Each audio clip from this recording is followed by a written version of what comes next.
So I wanted to kind of compare and contrast. This is the pasture where I keep my cows.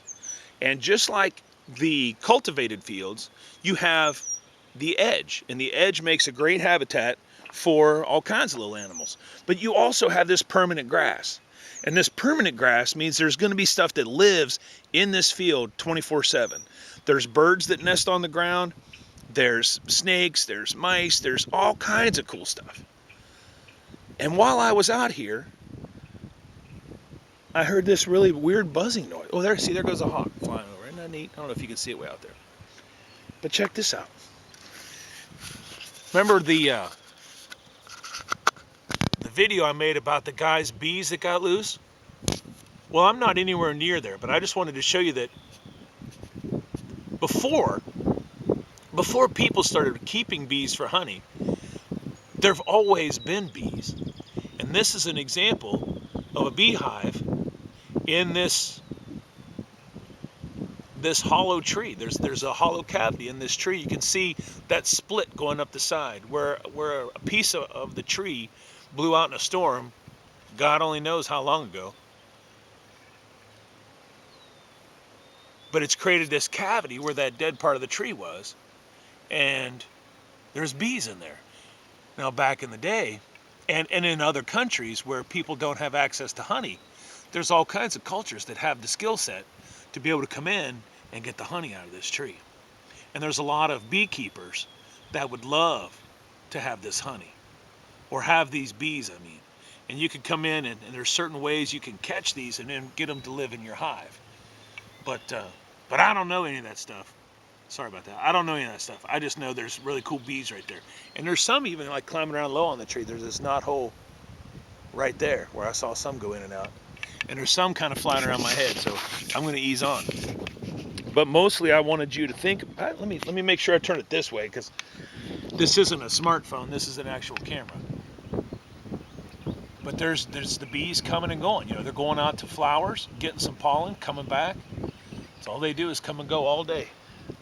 Bees are awesome. But here in this pasture, like what we talked about with the cultivated field, you have this nice edge where animals come and go. Now you're not going to have big animals live out in this field, but you're going to have rabbits. You're going to have ground squirrels. There can be snakes, mice, rats, chipmunks, all kinds of cool stuff. And it's because you have this nice dense ground cover. And all of these grasses, look at all the seeds that are being produced at all different stages. Some of these grasses grow through the winter and mature in the spring like this, putting out seeds now. That's what we call a cool season grass. And some of these grasses are warm season grasses that will produce their seeds later on in the summer. But it's neat. It's neat. I like pasture. I like more of a permanent ecosystem. Now I just saw a dove flutter out, so I wonder if there's a nest right in this cedar tree somewhere. I don't know. It's close though. It's probably somewhere nestled. Oh, there's some bees nearby. It's probably somewhere nestled in around that stump. But I don't know. I don't want to disturb them. But anyway, just a nice comparison between a cultivated field and a permanent crop,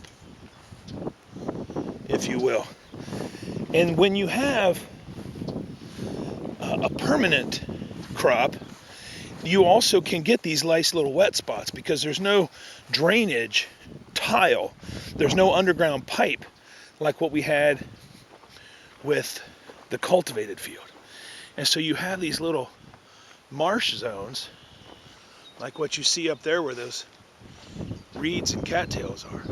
And so when you have these marsh zones, you can have frogs and salamanders and all kinds of different plants and wildflowers because you have different levels of moisture that are available. So it's really cool to me.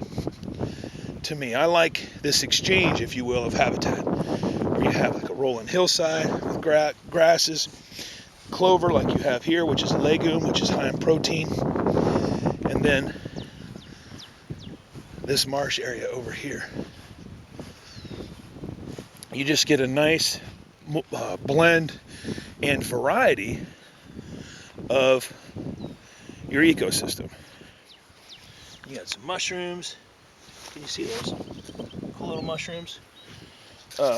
But you have all this variety because it's undisturbed, because it is continuous from one year to the next. You know, because you're not coming in here with a tractor ripping up the soil.